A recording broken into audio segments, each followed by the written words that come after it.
Kwa majina naitwa Munyikai Athman kutoka shule ya Jaribuni patikanayo katika jimbo la Kilifi, eneo la Pwani. Nashukuru kupewa nafasi hii kueleza ama kugawanya chenye nilichopata na wenzangu kuhusu programu hii ya President's Award Kenya.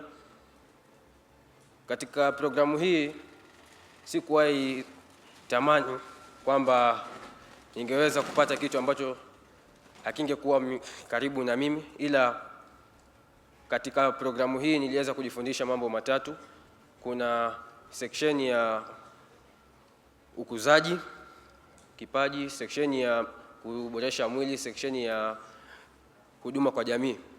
Upande wa ukuzaji ya ujuzi, nilitamani sana kuwa na ujuzi wa kujua kutumia tarakilishi, ila kwa mambo machache sikuweza kujifundisha kutumia tarakilishi hizo, ila after kujiunga na programu hii yako niliweza kujifundisha mambo machache kwa msaada wa walimu wa shule yetu na wanafunzi wenzangu, na ningependa kusema asante kwa hiyo. Na kitu kingine ni upande wa mazoezi ya mwili ambao pia ni hiyo michezo. Katika michezo hiyo nilipojiunga shuleni nilikuwa mchaguzi wa michezo, sikuwa mwenye kujua ule mchezo na utakao. Lakini baada ya kukaa na wanafunzi wenzangu na kupitia michezo hiyo na kupewa ushuhuda kutoka kwa walimu, niliweza kupata mchezo ambao ni upendao mwenyewe na ambao nilipenda kuukuza. Na mchezo huo ni tenisi ya meza ambao mwenyewe najivunia kuucheza kwa sababu ya PK ambayo imenisaidia kupata mchezo kama huo. Lengine ni mambo na huduma kwa jamii. Kikwangu mimi sikuwahi fikiria kwamba ningeweza toa kitu kwa jamii yangu, ila kwa kupitia programu hii nimeweza kusimama mbele na kusaidia jamii yangu kwa vitu ambavyo sikuwahi ona vingewezekana. Programu hii katika upande wa kusaidia jamii yangu ilikuwa nilichagua kumeesha miti katika jamii na pia katika shule ambayo naisoma mimi. Kumeesha miti huwa kwa watu wengine si kazi rahisi, manake inabidi upate muda mwingi wa kumeesha miti hiyo, pesa za kununua mbegu na mahali ambako utakuwa unaenda iweka.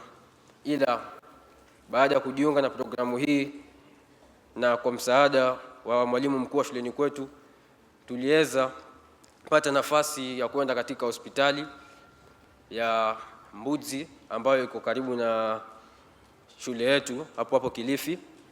Tuliweza kumeesha miti karibu ya shule hiyo, manake ilikuwa shule yenyewe iko mali wazi, haizingirwi na miti kabisa, na kulikuwa michanga yake kibwa na upepo inaathiri watu. Tuliweza pia kusafisha hospitali hiyo, manake huduma huwa yafaa iwe mali pasafi, pali patakatifu, pali nadhifu. Na kupitia programu hiyo tuliweza kusaidia hospitali hiyo. Na pia kabla nimalizie, ningependa kumshukuru Naibu Rais kwamba ningependa aendelee kuipunga mkono programu hii ili endelee kuwa kubwa na iweze kupata wanafunzi wengi. Na pia walimu wakuu pia ningependa kuwahimiza mchukue programu hii na muikaribishe katika shule yenu, na pia wanafunzi wenzangu mchukue programu hii kwa moyo wenu wote, manake kwangu mimi imenisaidia kwa vitu vingi na pia kwa nyinyi ingesaidia kwa vitu vingi ambavyo hamjawahi fikiria kuvipata. Asanteni.